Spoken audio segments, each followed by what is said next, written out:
Nós estamos trazendo mais uma vez aqui ao nosso programa, ele já esteve conosco tanto neste programa quanto no programa de rádio, de todos os sábados, porque hoje é sábado, um político que já marcou sua presença em Rondônia. A despeito de, em determinados momentos, a expectativa é que ele tivesse um determinado número de votos, até pelas condições disponíveis no enfrentamento da última eleição, ele surpreendeu, saiu aí com 12 mil votos, o que realmente, reitero, foi uma grande surpresa, uma boa surpresa. O que demonstra que há eleitores ainda preocupados a escolher bons políticos. Daí porque ele está aqui mais uma vez, eu cumprimento a Aloysio Vidal. Boa tarde a você. E vamos falar aí das condições em que vive o nosso município neste momento. Nós estamos aí numa situação, não só o município, mas o estado, de grandes indecisões. É porque um candidato diz que não sabe se vai sair, outro não sabe se vai entrar de verdade. Então eu queria que você fizesse uma análise de agora, a sua análise, o aspecto político de Rondônia. Como você avaliaria? Esses dias eu usei uma expressão, talvez por ser psicólogo, eu usei a expressão que a minha sensação, às vezes, é que nós vivemos um tempo de uma espécie de depressão política. Porque um povo precisa ter a noção de que é liderado. Um povo sem a noção de liderança é um povo que se perde pelo caminho, porque ele não sabe quem o está conduzindo. Quando você olha em outros estados brasileiros, você tem grandes líderes criticáveis, mas que exercem um papel de liderança.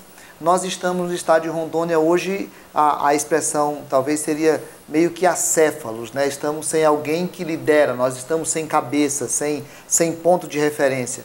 Nós não temos hoje uma liderança política. Somos um barco à deriva. Meio que à deriva. Aí, assim, ou meio ou totalmente à deriva? É porque quando eu falo, se eu falar totalmente, eu anulo de vez, e aí são pessoas, né? Eu quero lembrar que o governador, eu não conheço intimamente, mas eu tenho respeito por ele enquanto pessoa, e o prefeito, por exemplo, de Porto Velho, eu também tenho respeito por ele enquanto pessoa. Agora, a liderança do governador, quando começou o mandato, a sensação que a gente tinha era que a coisa não ia, mas que em algum instante ia pegar, e está terminando o mandato e a sensação é que não pegou. Aí nós estamos agora numa liderança municipal com a sensação de que não pegou ainda, então a gente fica na esperança de que pegue. Portanto, especialmente aqui em Porto Velho, a sensação que a gente sente na população é que você não tem liderança política em que a gente está querendo seguir. Então, isso abre brecha muito perigosa, tanto para boas lideranças, o que seria maravilhoso, quanto para más lideranças, porque está um povo sem líder. Sim, o que você atribuiria, porque vamos começar pelo governador, que já tem mais tempo, já está no seu último ano de mandato, deste mandato pelo menos, o que você atribuiria, o que foi que não deu certo no governo Confuso? Porque as ideias colocadas pelo governador foram convincentes, tanto que ele foi eleito. As expectativas também eram muito positivas pelo perfil dele, pela pessoa que ele é. Pela história. Pela história, exatamente. Ele foi eleito 2 vezes prefeito de Ariquemes, foi deputado federal, quer dizer, tinha bagagem. Por quê? Qual o seu diagnóstico? Por que não deu certo? Talvez a leitura... Eu sempre respeito, né? Que a leitura ela é um ponto de vista. Vamos respeitar de cada um. Que ela é só a vista do ponto, né? A minha sensação é assim, primeiro que eu acho que há pessoas que são aptas para o executivo e há pessoas que são mais preparadas para o legislativo. O governador claramente foi uma pessoa muito preparada para o legislativo, mas eu não sinto com a paixão que um líder precisa ter. Para mim foi muito sintomático o dia que ele falou que no primeiro dia que ele entrou, ele ficou esperando o dia que ele vai sair do mandato. No dia que ele falou isso, eu fiquei assustado, porque a hora que eu olho para um líder que me diz isso, eu fico assustado. Então, eu acho que o governador não tinha a aptidão de liderança executiva. E em vários momentos ficou se esperando alguém que desse o tom, alguém que pontuasse, que dissesse nós vamos por aqui. Segundo lugar, eu continuo achando que esse conjunto, e aí eu falo que a grande necessidade que o Brasil tem nesse instante é de uma reforma política estrutural, séria, que que mude a forma de fazer campanha e a forma de fazer eleição, porque o jogo de aliança que obriga a pessoa depois ter de, precisar de e depender de algumas participações desde o começo, e no começo nós vimos isso de forma muito clara, porque as pessoas que colocaram secretários no governo descaracterizaram essa moralidade que caracterizava o governador. Então, um governador que se enfraquece politicamente por conta das alianças e que não tem a força da reação de líder, fez com que o governo ficasse numa pasmaceira aí de 3 anos, e que agora eu assisti uma entrevista, outro dia eu ouvi uma entrevista em que o governador dizia assim, que esse ano vai ser o melhor ano, porque Rondônia é show. Então, assim, num ano, 8 meses, não vai conseguir mais. Sim, mas você não acha Resumindo, para mim, fica essas duas palavras, claro. Desculpa. Resumindo, fica essas 2 palavras. Acho que é o típico da personalidade que não tem aptidão para executivo e que foi enfraquecido pelas alianças no começo e que não teve a força pessoal para a reação. Sim, mas gostaria que você avaliasse essa questão também. É o seguinte, isso não depende, claro que o sistema conspira contra os fatores positivos para uma gestão, os fatores positivos inclusive para os poderes, tanto executivo quanto legislativo. Mas nós queria que você avaliasse o seguinte, a personalidade da pessoa. Ou seja, vamos dar um exemplo. O sistema não obriga você a aceitar qualquer indicação. Ora, se eu propago, se eu digo, se no meu discurso eu digo que o mérito é a pedra que vai sustentar as indicações, eu, como governador, como aquele que aceita ou não a indicação, eu posso dizer disso, tudo bem. O seu partido, eu prometi, nós fizemos a aliança, você merece o espaço no meu governo, é justo. Mas você me indica 3 nomes, eu escolho um. Por que não? Por que não assim? Ora, a gente, óbvio, chega lá e diz, não, a secretaria tal é do seu partido, aí você coloca alguém com interesses, né? Você não, o partido, com interesses muitas vezes exclusos, não é?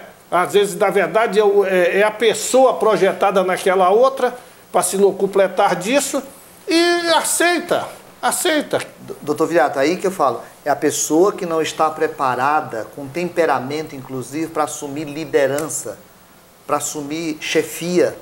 Porque, veja, no começo, agora parou, no meio do mandato em diante parou. No começo era frequente o governador reclamar do secretário fulano de tal, porque eu não coloquei o secretário fulano de tal, trocava de secretário de uma forma muito estranha também. Eu não votei em secretário, eu votei em governador, aliás, votei nele. Ninguém vota em secretário, você vota no prefeito, você vota no vereador. Então, quando o partido que vai fazer aliança, ele coloca o nome tal e eu recebo, sou eu, governador, que estou recebendo. Então, assim, é isso que eu estava chamando a atenção. Para um líder tem lado e um líder tem de atrair um lado. O líder tem que ter um poder de atração de um lado. Quando o líder ele não consegue mais atrair esse lado, ele perde a força. E ele não vai assumir lado sem contrariar interesses. Se ele não contrariar interesse, ele nunca vai ser líder da totalidade. A minha sensação é que o governador não estava preparado para fazer esse papel. Mas essa pode não ser, a leitura pode ser diversa, mas tem uma leitura que se impõe numa situação como essa, é que a pessoa não quer se incompatibilizar com ninguém, ele quer ir preservando os interesses pessoais, essa aqui é a grande verdade, em detrimento daqueles tantos que o elegeram e colocaram lá para conduzir os seus destinos.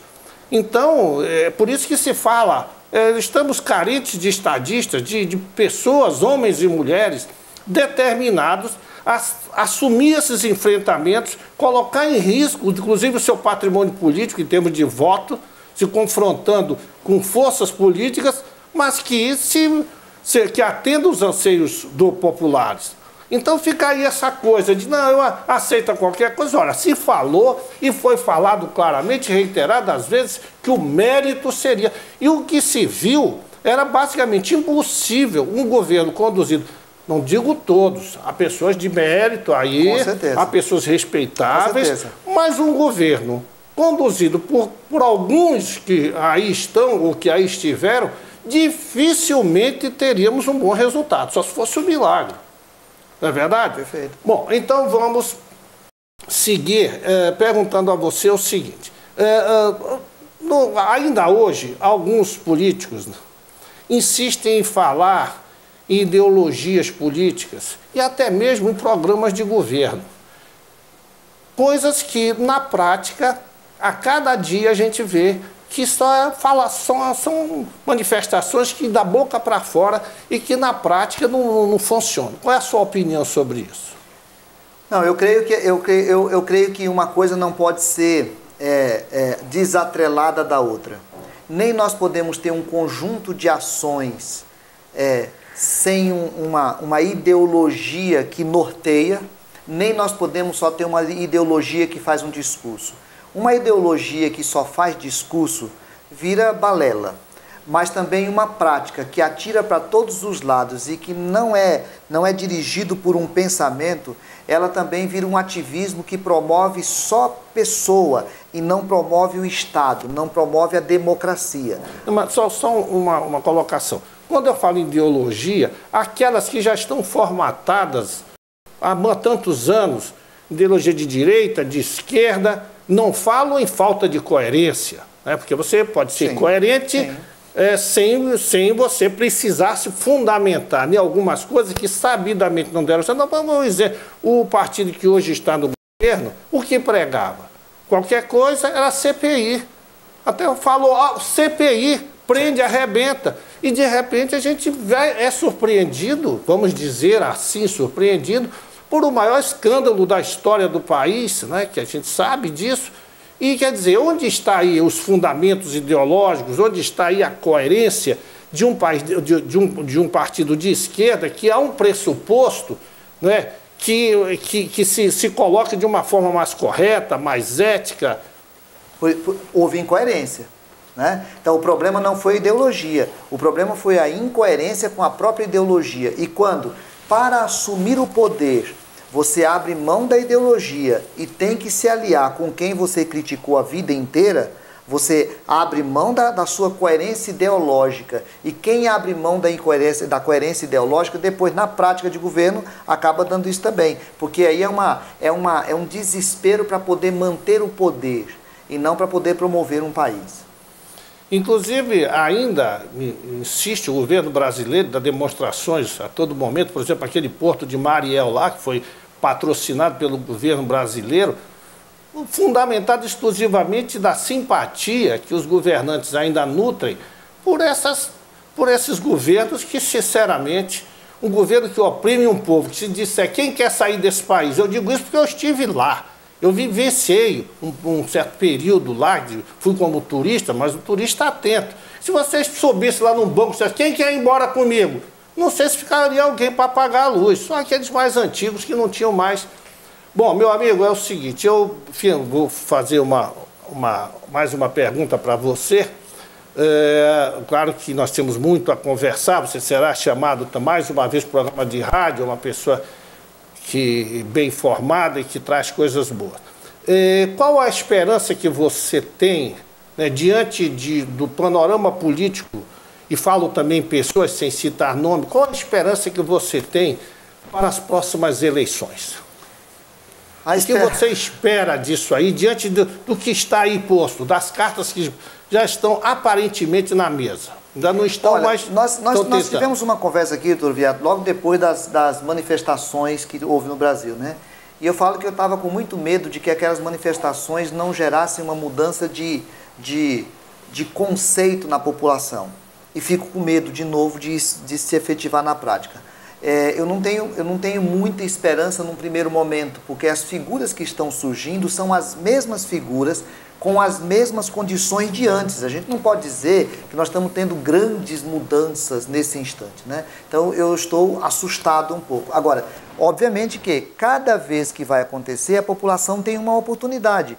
E na hora que eu fico vendo as pessoas falarem que não surgem novos nomes, eu fico triste porque às vezes são novos nomes que poderiam ter surgido e não se dispuseram a participar. Então agora nós temos de participar ativamente, a sociedade tem de avaliar, conhecer a história. E uma coisa que eu vou bater muito nessa campanha, eu não sei nem o que vai acontecer para frente, mas eu vou bater muito nessa campanha. Quem vai votar, precisa votar em alguém que diga assim, eu colocaria essa pessoa para ser sócio da minha empresa. Eu colocaria a pessoa que eu voto para ser sócio da minha empresa, eu confio na pessoa que eu voto para ser sócio da minha empresa, para eu poder confiar parte dos meus bens à vida dele, para ele cuidar, porque essa pessoa vai dirigir o meu estado. Então assim, eu preciso ter seriedade na escolha. E a seriedade na escolha, a gente pode até se decepcionar com o novo que nós ainda não conhecemos, mas não podemos decepcionar de novo com o velho que nós já conhecemos. Então é um desafio que a gente tem pela frente. E me parece que conhecer já se conhece bem, né? As cartas que estão aí e uma reflexão de cada um para que possamos escolher melhor. Bom, Aloysio, foi um grande prazer tê-lo aqui novamente, sempre trazendo informações muito sensatas. E não sabemos qual é a sua pretensão, e talvez não seja a hora mais exata para dizê-la, mas nós desejamos que você continue a sua trajetória, construindo aí um patrimônio político que você já construiu, né? Inclusive em votos, que já demonstrou isso. E a nossa expectativa é que políticos como você possam ascender aos cargos e que possam realmente fazer o que nós, que moramos aqui, a nossa Rondônia, a nossa amada Porto Velho, esperamos há tanto tempo, mas infelizmente ainda não tivemos oportunidade de ver.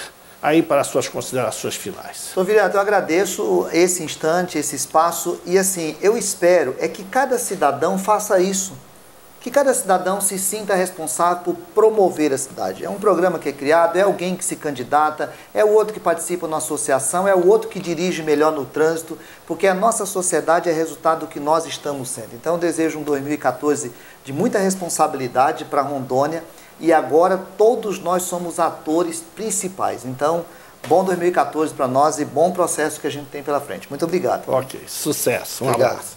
Mas você vai ficar aí, é claro, Viva Porto Velho apenas está conversando.